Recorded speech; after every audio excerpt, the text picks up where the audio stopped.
Hey guys, my name is Moon and welcome back for more Umineko When They Cry, episode 4. So last time we finished up, I guess, the Great Court of Illusions. And yeah, Butler, he lost. He died. So we haven't actually finished the chapter yet, as it's saying, what do you call this? Chapter 14 still. So what's gonna happen? We'll find out. Let's continue. Natsui was being confined in the parlor under everyone's watchful gazes. Then Erika made use of everyone to diligently and persistently search all places, even Natsui's room, for clues about her motive. Oh yeah, because I guess the motive is the one, right? This one. Why done it? Yes, I think this is the one we're gonna check last. Why done it? Well, now that we have all gathered. このような恐ろしい殺人に何が後宮夏日さんを駆り立てたのか。探偵フルドエリカの調査によりその輪郭が浮かび上がってまいりました。それをここにご報告させていただきたいと思います。 Okay, explain. Everyone remained silent, urging her to continue. Erika tossed some of Natsui's possessions that had been confiscated onto the table. まずこれらは夏日さんの部屋から発見された過去の日記帳です。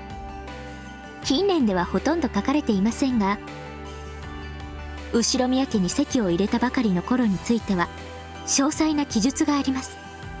これらの多くは鍵付きの日記帳に封じられていましたが、事件の全貌を暴くために全員の承認を受けた私の権限により、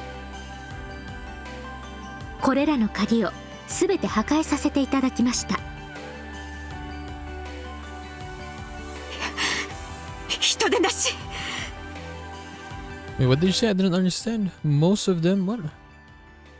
They have barely been used at all in recent years, but they describe in detail the period shortly after she became the part of the Oshinomiya family. But in order to find the full truth behind this crime, I use my authority, which everyone has acknowledged, to destroy the locks. Okay, the locks in the diaries. 人の日記を読むなんて。ならあんたは何よ、殺人鬼。お前ごときにプライバシーなんてあるわけないでしょ。 Look at Ava's face. God damn. この日記帳から浮かび上がったのは、夏日さんはクラウスさんと特殊な事情でご結婚なされたらしいということです。 Special circumstances. ここにいらっしゃる皆さんは私よりご存知なのでは。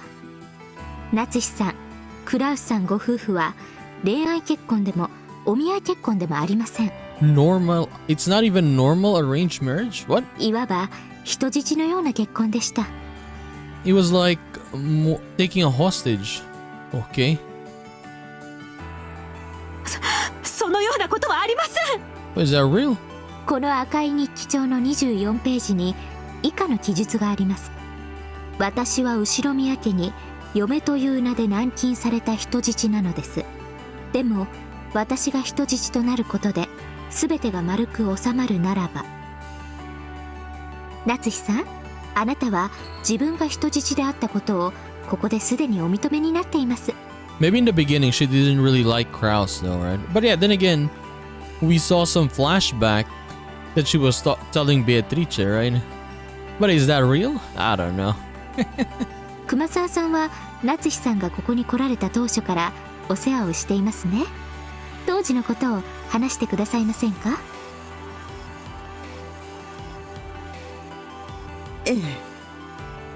そうです。私にそうこぼされたこともございました。奥様のご結婚についての事情を知るのは今は私と南條先生くらいのものでしょうか。ですな。当時は金蔵さんが縦横無尽に活躍する黄金時代だった。金蔵さんはあらゆる敵を打ち倒し経済力を拡大していったのです。夏日さんの家もそんな敵の一つでした。 As though the time to talk had suddenly come at hand, Kumasawa and Nanjo openly delved into territory that should have never have been touched upon again. This was concerning the period during which Kinzo was most feared for his ferocity. It has been said that though Kinzo had many assets and connections, he held a grudge after being looked down upon by the members in the elite as being an upstart. Because of this, apparently, Kinzo wanted to find Kraus a wife from a noble family, and he used this to raise the Oshiromiya family status. Then he overcame Natsui's family in a financial struggle and proposed that a marriage be performed as a method of reconciliation. And the person he picked was Natsui. Natsui had been raised to be clean and pure in the family of Shinto priest, okay, making her a true noble lady. By choosing her, not only did Kinzo cause them the worst possible humiliation, he also won what he considered to be a nice trophy. So that marriage proposal was humiliating to Natsui from the beginning.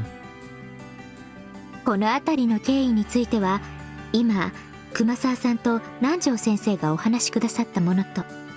I think this is believable, yeah. I think some of it at least, right? I think with them talking about like flashbacks and stuff, I think with this we can agree that this may be true. Like 90%, 99% true when they're talking about like flashbacks and stuff, right?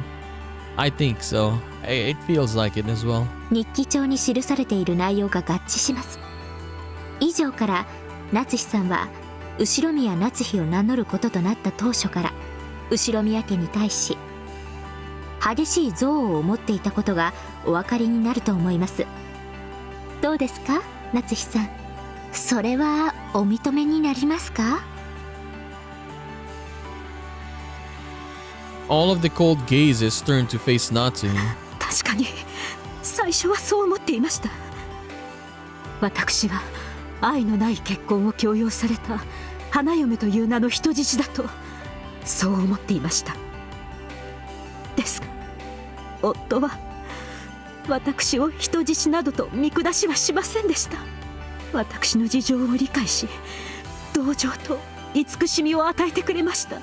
夫だけは私の理解者だったのです。なるほど、それは一理あります。確かにあなたの日記にはクラウスさんがあなたの事情を知って気遣ってくれる描写がいくつか散見できます。しかしあなたはそれをこちらの日記帳の47ページで Okay, page 47. むしろ気持ちが悪いと描写していますね。 Unpleasant? Why?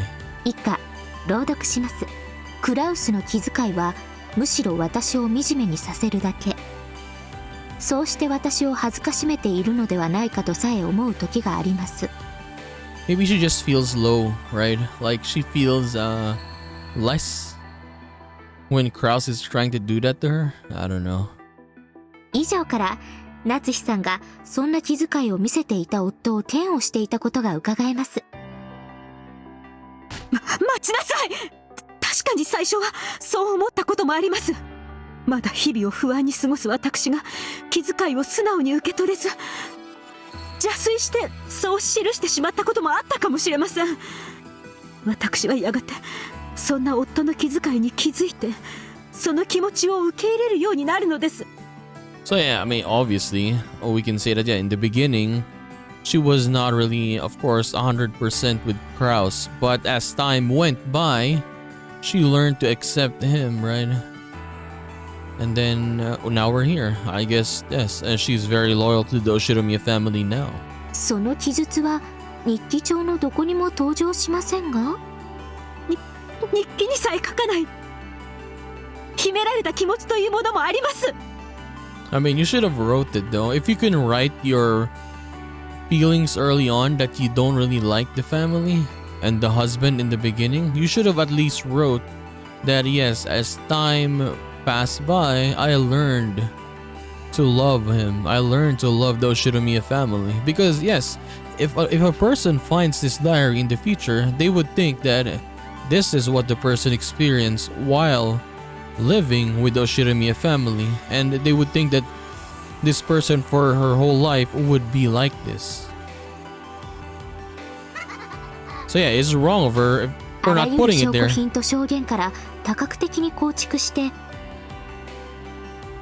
And then of course, yes, Erica is not gonna believe her. She could just say that, oh, I did not write it because of my feelings. Nah, no one's gonna believe you. あなたが夫に激しい嫌悪を持っていたことは明らかです。 Yeah, because if you can write the things that make you mad about them, why can't you write the things that make you feel good about them, right? そして逆にあなたがおっしゃるような Exactly. No evidence. やがて受け入れるようになっていったことを示す証拠は存在しません。私は夫は愛していました。その発言を赤き真実に昇華させる証拠証言の構築はできませんよね。愛を語るにも証拠がいるというのですか。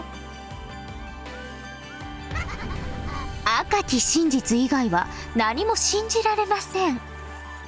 赤くない発言は何の証拠にもならない。何の信用もできない。赤くない文字はすべて私を欺くための偽りです。愛してる？白い文字で愛を語られて誰が信じるんです？赤くない言葉なんて何も信用できない。この世で信じられるのは赤き真実とそれを得るために主に捧げる供物の証拠品だけです。真実を語れぬ嘘つき人間どもめ。赤き真実なき人間に愛も心も真実も語る資格なんてないんです。知ってました。男はあなたたち女が思ってるほどバカではありませんよ。男は女の愛しているなんて本気で真に受けたりなんかしません。 I mean, some do. かわいそうな人。本当に人を愛したことがないのね。探偵に恋愛は不要です。 Honestly, this game, there's an insane amount of crying. Maybe Natsuhi, maybe Beatrice, Ava, Butler. Yeah, a lot of crying with the sprites. 恋愛という単語など殺人動機を示す以外で使用した覚えがありません。あなたが何と言おうと私たちは愛し合っていました。私が愚痴ばかりを日記に記していたことは夫にも謝らなければならないことです。しかし私は夫に心を捧げていました。それはたとえ証拠で示せなくてもそれが真実なんです。却下します。往生際が悪いですよ。証拠と証言からあなたが後ろ宮家も夫も全て憎悪していたことはもはや明白なのですから。そうよ。私は何度も聞いてるわよ。あなたが陰口を言っているのをね。あなただって秀吉さんの陰口を口にされた日もあったではありませんか。主人を殺したくせに。何よその口の利き方は。死になさいよ。死んで主人に詫びてきなさいよ。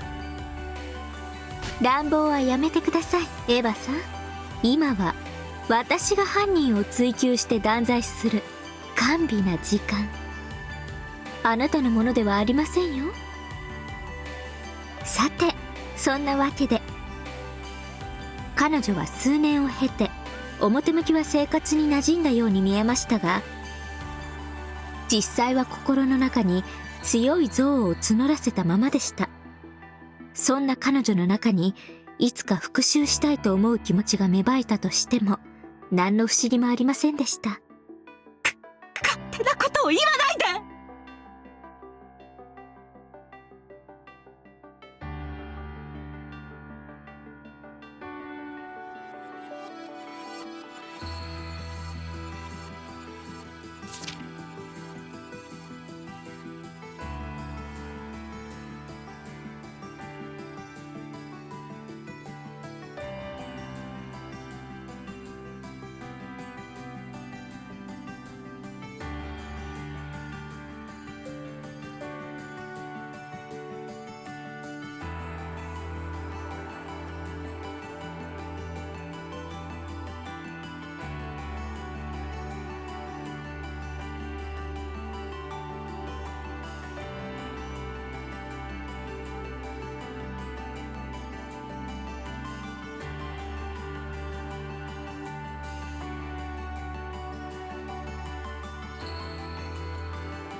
Oh, sorry.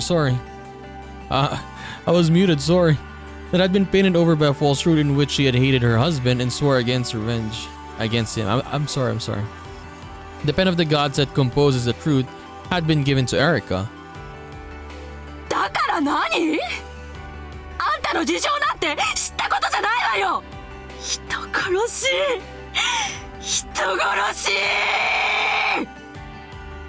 おやめなさい。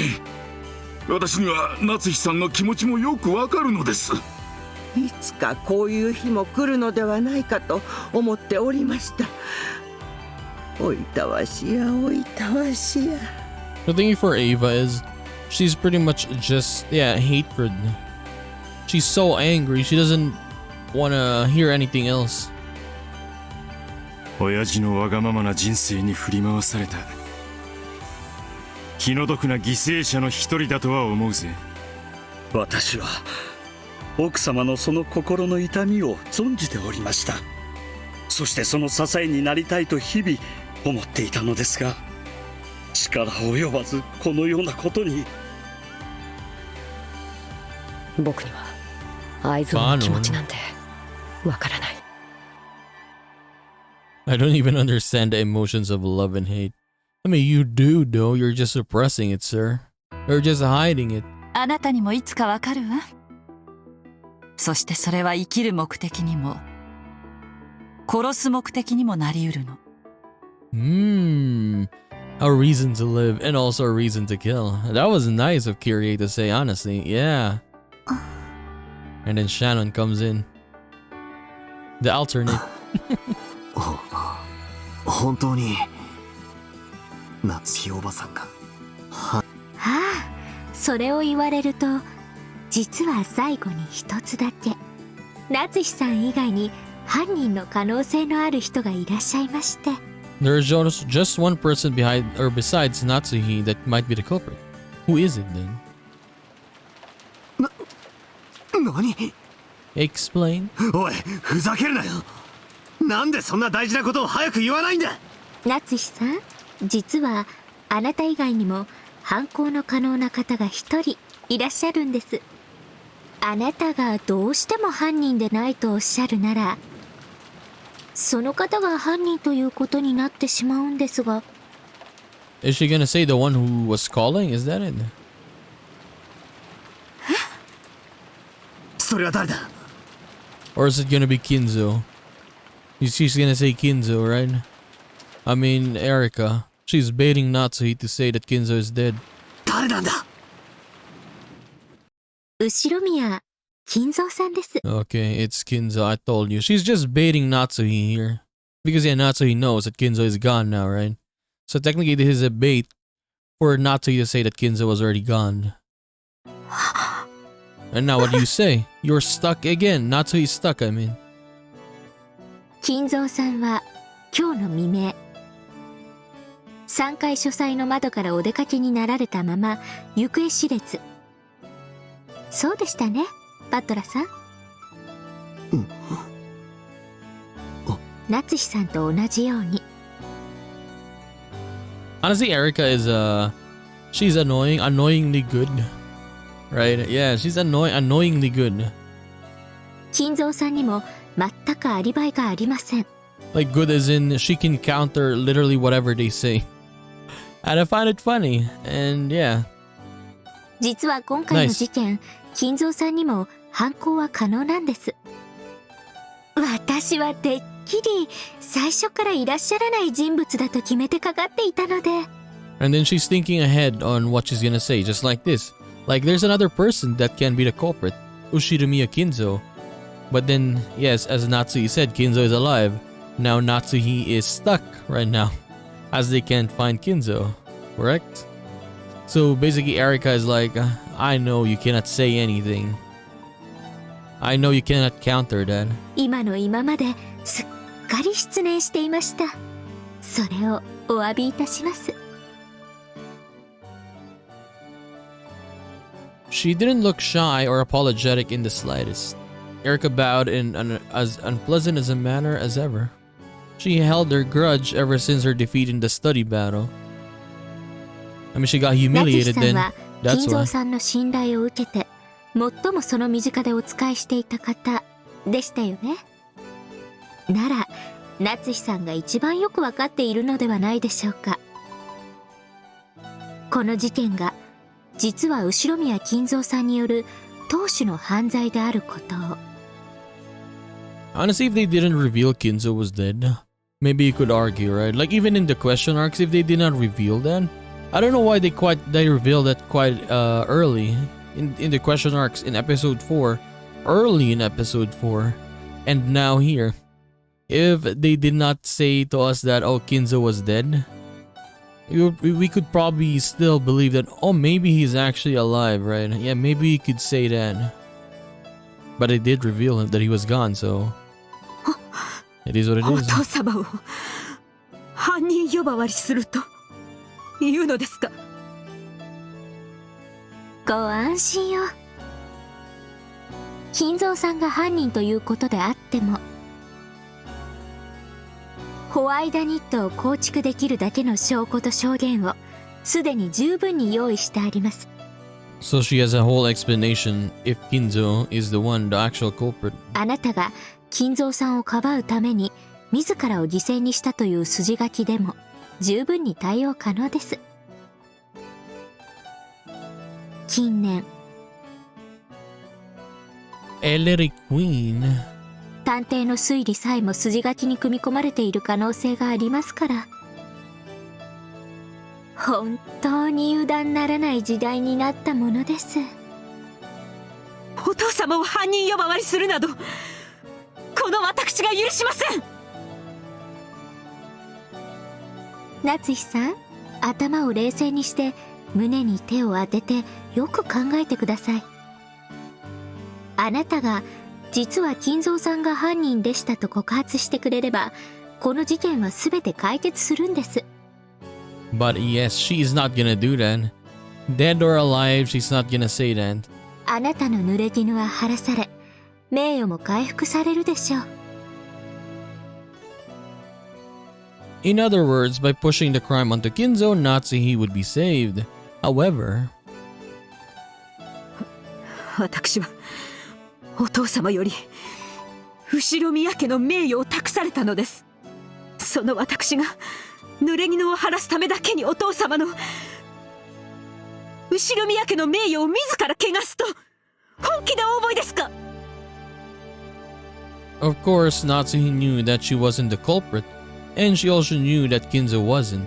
So being framed herself and pushing the blame onto Kinzo were both unacceptable, unbearable outcomes. いいんですか？すでに散々立証しております通り、あなた以外のアリバイは全て証明されています。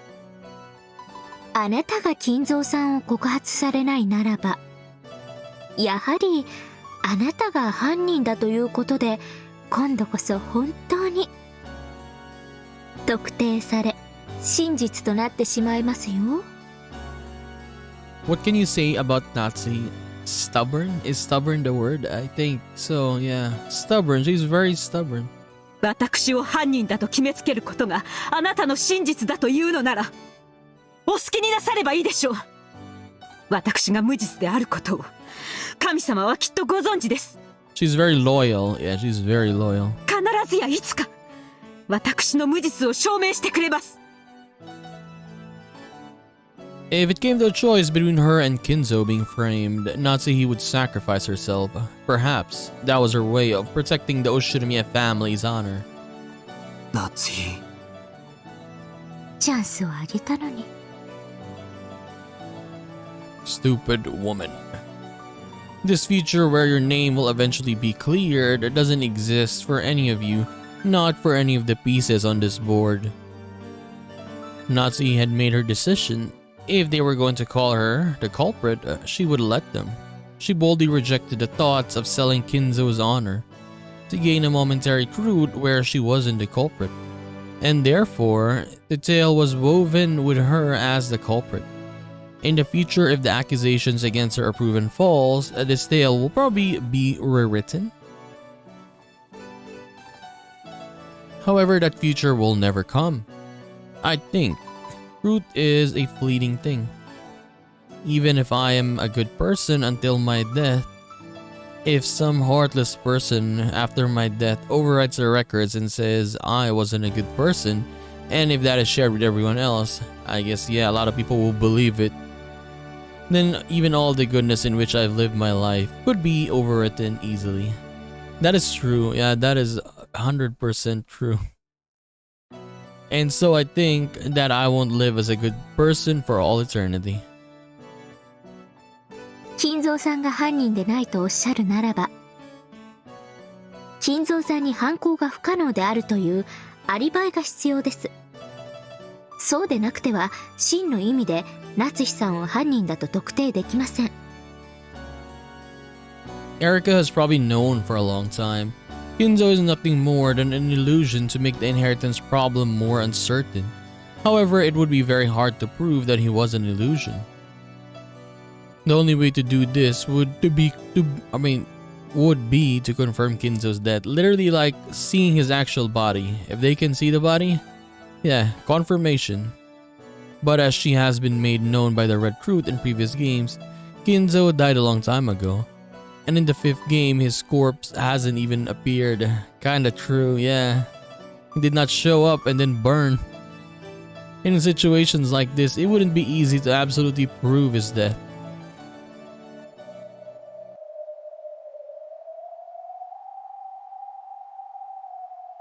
If Kinzo's death was confirmed, it would practically erase that defeat in the study. It was the only way Erica had of removing the humiliation of that loss. And there was something that could confirm Kinzo's death almost as certainly as a real proof. And that was the confession of the culprit. It would mean having Natsuhi acknowledge that Kinzo no longer existed in this world. Confessions of the culprit.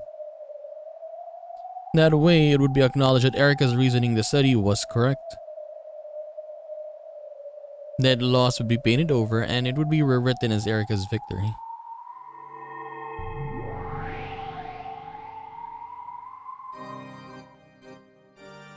Butler hangs suspended by Diana's red longsword. Okay, so we're back here. Beata had disappeared by having her existence denied and her minions had gone too. In this cathedral that they had disappeared from, only Natsuhi and the witches convicting her remained. あくまでも金蔵は生きてて島のどこかに残っていると言い張るのね。そうです。お父様はご健在でおられます。誰が何と言おうと私はそれを翻しません。過去のゲームの赤き真実で金蔵がすでに死亡していることは確定してるわ。でもそれじゃあベルンの気が収まらないわけでしょ。 Kinzo is already dead. ええ、そうよ。完璧な勝利を私は求めてるの。だから赤で金蔵の死が決まってるからそれでチェックメイトなんて面白くないの。夏日の口からリザインと言わせて勝利したいのよ。 So basically what she wants is for Natsuhi to admit that Kinzo is dead, yes. ならやってごらんなさいよ。お手並みを拝見させてもらうわ。我が主、今こそ我らに完全なる勝利を。無論よ、夏日。あなたは金蔵は間違いなく生きているけれどその所在はわからないというのね。ええ、そうです。お父様は窓よりお出になられて行方知れず。全く困った方です。 Honestly, for me, like, yeah, how do I put this? Like, I don't believe Natsuhi did anything, right? But I want her to admit that Kinzo is dead. Yeah, I really want her to admit that. But I'm siding with her. I just want her to admit that Kinzo had died. Please, Natsuhi, just admit it. ラムダ、金蔵の24時から朝までの所在について確実にするわ。金蔵は24時から朝までずっと同じ部屋に滞在したわ。 So yeah, as this is the red truth, you could just say that yeah, Kinzo was dead already. He's been there for a year in the same room. That's it. So yeah, it's easy to make a red truth like this. He stayed in the same room, did not even move because he's gone. His body was there though. His body was only there, I mean. そりゃそうでしょ、死体なんだから。 I mean, yeah, he was a corpse after all, correct? いや、ごめん。そうよね。そうでしょうね。口を挟まないわ。面白そうだから続けてちょうだい。これより金蔵という言葉を生きている金蔵という意味で使うわ。何しろ夏日は生きていると主張するのだから。続けて赤き真実を語るわ。金蔵は屋敷以外の場所には存在しない。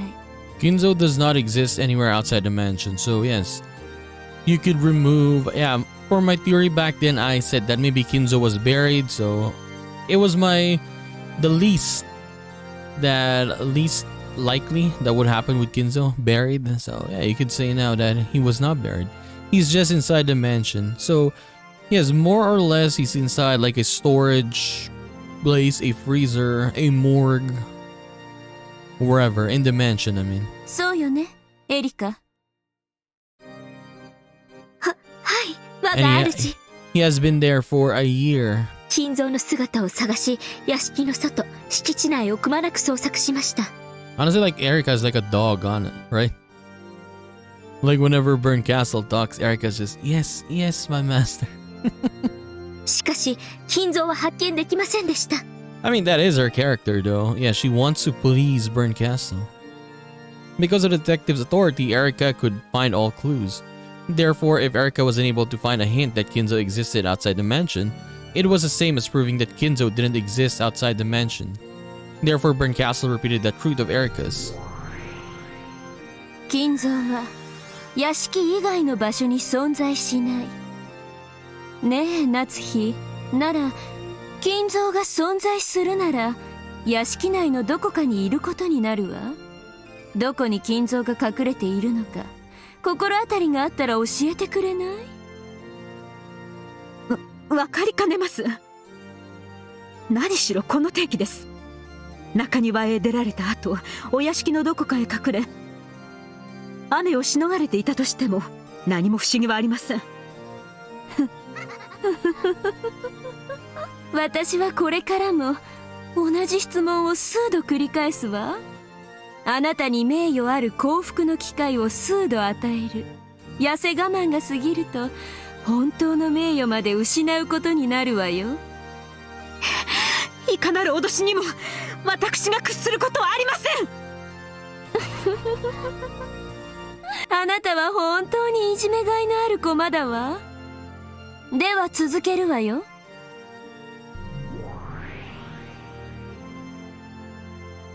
以上の理由から、金蔵さんが屋敷以外の場所にいることは考えられません。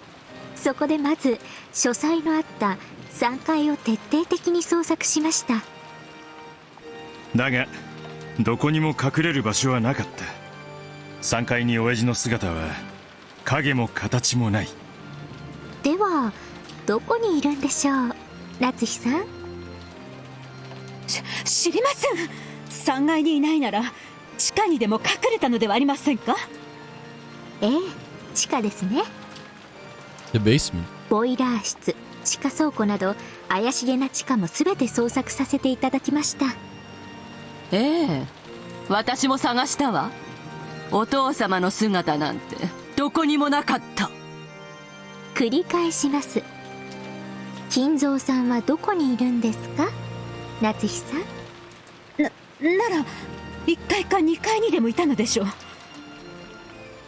そうですね。消去法で行くならそうなります。そして1階を徹底的に捜索しました。結果は？いいえ、お父様の姿を見つけることはできなかったわ。繰り返します。金蔵さんはどこにいたんですか、夏日さん。では2階に隠れていたのでしょう。Second floor?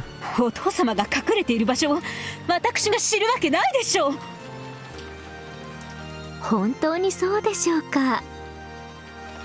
夏日さんは金蔵さんがどこに隠れていたのか本当はご存知なんじゃないですか？奥様が、親方様がどこに隠れていたのかご存知？そんな。 That's insane. そんなことあるはず Come ありません。 on. Stop pretending, guys. Both Shannon and Kana knew that Kinzo was already dead, so they didn't have a clue how Erika would use a phantom of a person who didn't exist to corner Natsuhi. Yeah, how did you say it again? Let me see. 屋敷以外の場所に金蔵はいない。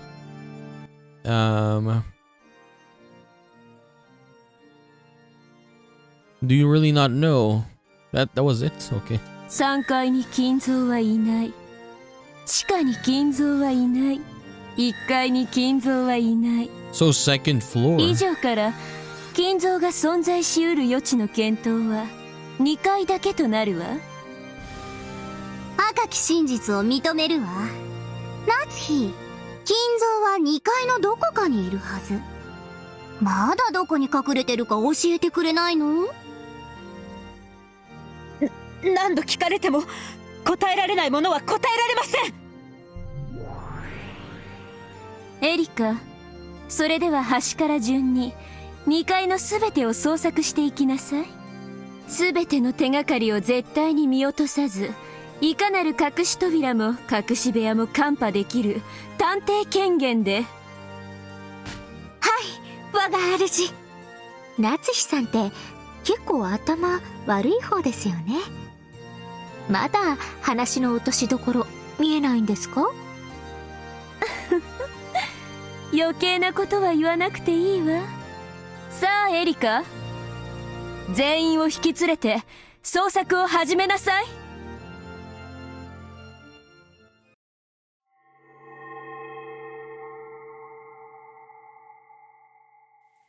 Okay, here we go. Erika used her detective's authority to take everyone, even Natsuhi, and go up to the second floor to search every room, starting at one end. So we're actually gonna see Kinzo here? Oh my god. I mean the body, yeah. Even for the rooms that were thought to have nothing at all to do with the crime, Erika did not relax her search in the slightest. I'm getting excited right now. I wanna see. Her search was thorough in every single room as they moved through them all. まだ金蔵さんはどこに隠れているか教えてくださらないのですか？いい加減になさい。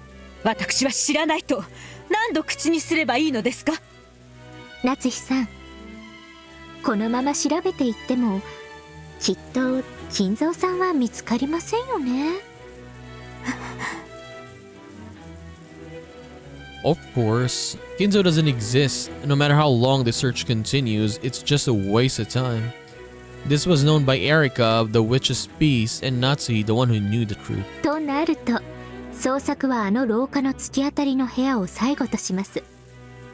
つまり、あの部屋を残して、すべての部屋に金蔵さんがいなかったことが証明されると、どうなると思います？ He isn't on the third floor or the first floor or the basement. And he isn't in any of the rooms on the second floor except the one at the end. So if he really did exist inside the mansion, it had been proven that he could only exist in that room at the end. In other words, this was a Hempel's Raven, because it had been established that a living Kinzo couldn't exist anywhere except the final room at the end of the corridor.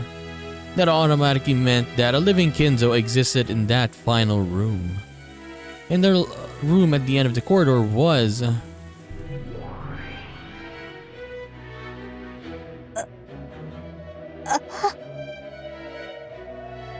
突き当たりの部屋って何の部屋だっけ？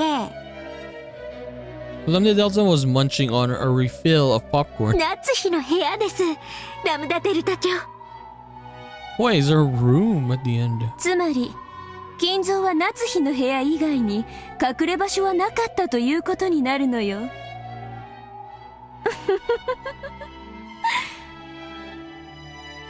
赤で言う必要ある？もちろん。夏日の部屋を除くすべての場所に金蔵は存在しない。 Dude, are you serious right now? What is in Natsui's room? The body is there inside the room for a year? Come on. It's set in red though. Jesus. というわけで残すところはこの部屋だけとなりました。以上によりこの部屋以外に金蔵さんはいらっしゃらないことになりました。ここは私の部屋ではありませんか。私の部屋のどこにお父様がいると。 In a rage, Natsui unlocked the door to her room and pointed inside. Of course, the Ginzo was nowhere to be seen. どこにお父様の姿があるというのです。ほら。なるほど、いらっしゃられないようですね。私たちが来ることを察知してまた窓からお逃げにでもなったのでしょうか。 No. If Kinzo wasn't in this last room, it meant that he didn't exist anywhere. There was no living Kinzo outside the mansion. There was no living Kinzo inside the mansion. Therefore, no living Kinzo existed. However, Erika didn't make that argument. She had pointed that out herself without making a checkmate. Wait, did I just misunderstood it? Okay. How did Burn Castle say it earlier? Burn Castle, where is Burn Castle? Oh yeah, let's just continue for now. It was because Burn Castle didn't want to win by cornering Natsui with the red fruit. She wanted to force Natsui to accept a humiliating resignation. 私がこれまで捜索してきたのは金蔵さんの姿だけではありません。金蔵さんが24時から朝まで隠れていたことを示す痕跡です。そしてそれも存在しませんでした。つまり24時から朝までの間、金蔵はある一室にこもり続けたことになってて、そしてそれは夏日の部屋ということだわ。赤き真実によるチェックメイトがとうとう金蔵の幻という駒を夏日の部屋にまで追い詰めたということよ。It means a checkmate of the red fruit has finally cornered the piece known as Kinzo's phantom inside Natsui's room. ねえ夏日さん、つまりあなたは朝までこの部屋で金蔵さんとご一緒だったことになるわけです。それでもあなたは金蔵さんのことをご存じないとおっしゃられるのですか？ Honestly, I'm seriously confused right now. Yeah, I'm seriously confused. Are they talking about Kinzo's body, or Kinzo, the delusion Natsui had? I don't know. I'm confused. Yeah. 私が赤き真実で認めるわ。24時から朝までの一晩、生きた金蔵は夏日の部屋を除くすべての場所に存在しない。その真実から夏日の部屋にしか存在しなかったと議論を進めることを許すわ。司法取引。 I believe bargain. ねえ夏日、頭の悪いあなたでももうそろそろまずいと気づいてきたんじゃない？これが最後のチャンスよ。金蔵を犯人にしなさい。後宮家当主を犯罪者とし、自らの保身のために当主の栄光を自らの手で打ち壊してみせなさい。あなたがその勇気を見せたら、あなたを当主をかばうために濡れ衣をかぶろうとした悲劇のヒロインに筋書きを変えてあげるわ。お父様は無実です。お父様を犯罪者にすることなど私には断じてできません。取引拒否。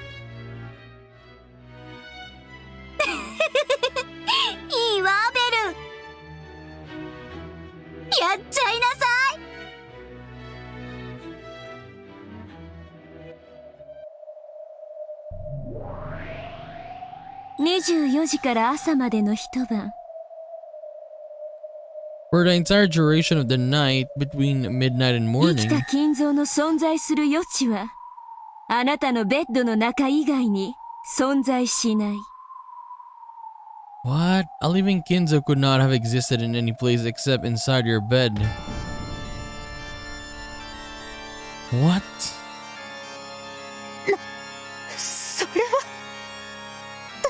どういう意味ですか？この部屋の徹底的な捜索および厳重な科学捜査の結果、この部屋の全域で24時から朝までの間、金蔵さんが存在しないという結果が出ました。ただしあなたのベッドだけを除きます。 A shocked silence dominated in the room. Natsui completely forgot to close her open mouth. 昨夜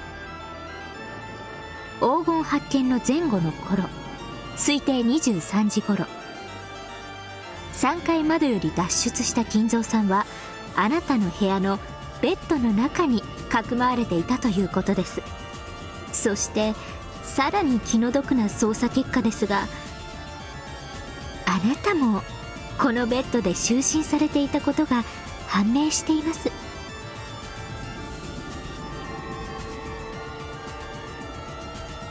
重ねて復唱するわ。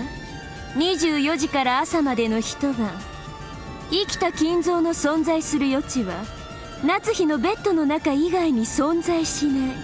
What is happening right now? I don't understand. What? そして夏日も昨晩同じベッドで就寝したわ。 A living Kinzo was with Natsui in the bed. What? What? あら、仲良しさんたちね。 Dude, what is this game trying to say? Tell us? What? 二人で仲良く枕を分けっこして眠ったわけね。青き真実以上から後宮夏日と後宮金蔵には乗降の可能性があったと推測できるわ。 Oh my god. What? Yeah, I mean, I was thinking that maybe they had an affair after what they said, yeah, earlier. This one. Yeah, this one. You two are close, sleeping in the same bed. Are you serious right now? Is it? Oh my god. I cannot. What? 男女が同じ枕で一晩過ごして他に何を推測しろと？無礼者！私が敬愛してやまないお父様となんて許せません。夏日、青き真実には赤き真実で反論なさい。もちろん魔女でないあんたに使える赤はない。だから私が代わりに赤き真実で語ってあげてもいいわ。私を納得させられる証拠を示せるならね。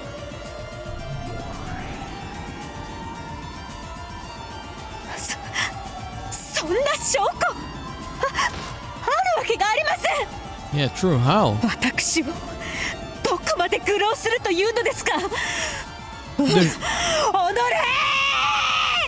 Where's Ava? I want to see Ava's reaction to this. It would be hilarious. Natsui tried to attack Erika, but Ava's here. Ava pinned her arms behind her back, so she couldn't do anything.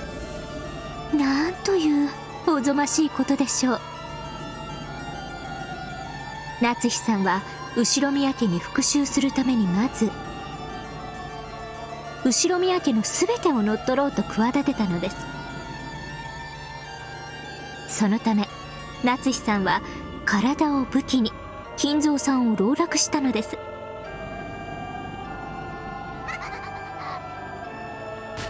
そんなことはしません。私は自分の体を夫以外に許したことはただの一度もありません。否定されたい気持ちもわかりますが、 Dude, seriously though. Damn, right? Jesus. あなたが金蔵さんと密会を重ねていたことはすでに複数の関係者からの証言で明らかです。だって昨晩だって金蔵さんの書斎で二人っきりでお休みのご挨拶をされてたんですものね。それどころか明らかな情報の痕跡の証言も複数得られています。そんなバカな。誰です？誰がそんないい加減なことを。ゴーダシャノン、エヴァさんでしょう。そんないい加減なことを言ったのはあなたでしょう。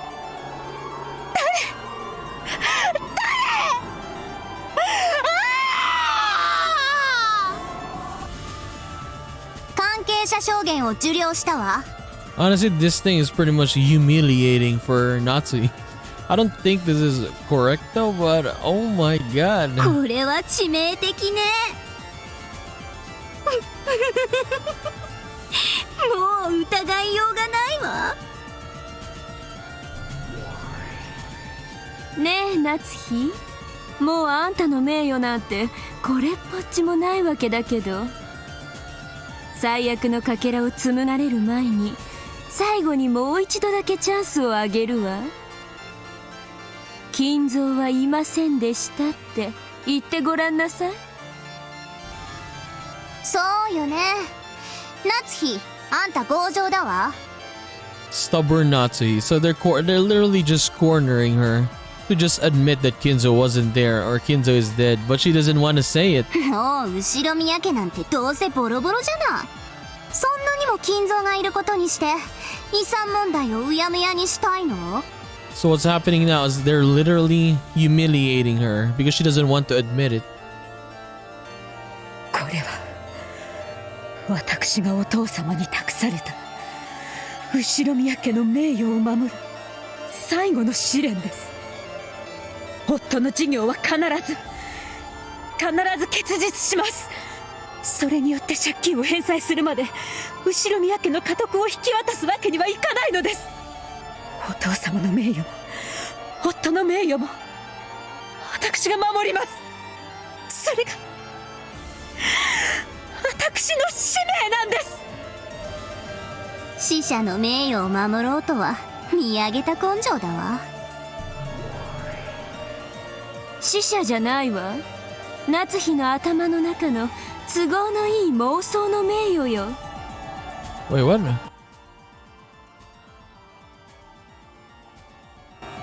He's not one of the dead. We're talking about the honor of a convenient delusion inside Natsui's head. 本当の金蔵はその名誉を守れなんて一度たりとも夏日に命じたことなんてないんだから。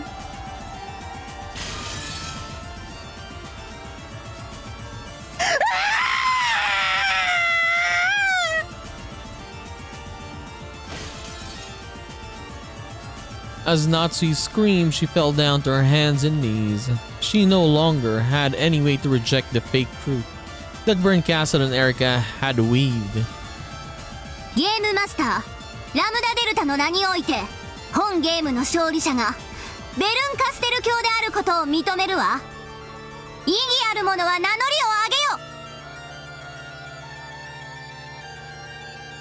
上げよ。 It's over. Of course, there were none. All of those who might have objected had been erased. 意義ある者なし。ベルン、あんたの勝ちよ。真相のかけらをあなたが紡ぎなさ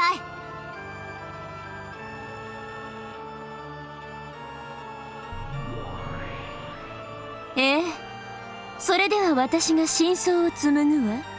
これがこの悲しく間抜けな物語の真相よ。本当は泣き笑いしながら罪を認めた夏日に自ら語ってほしかったんだけどね。それがお約束なんでしょ。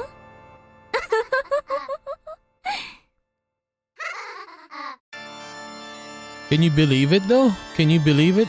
Rather than Natsui calling Kinzo Otosama, she called him Kinzo-kun. God damn. That's hilarious, man. I'm not gonna believe that. Jesus Christ. Okay, so yeah, I guess we'll take a break here. But yeah, Natsui is being roasted alive here, humiliated, because she's not even admitting that Kinzo is gone. I mean, she's very stubborn. Yes, who said it again? Lambda Delta, right? She's very, very stubborn. Come on, Natsuhi. They're pretty much ruining your honor now and saying that you slept with Kinzo. Oh my god. Okay, so let's see. Let's see what happens next time.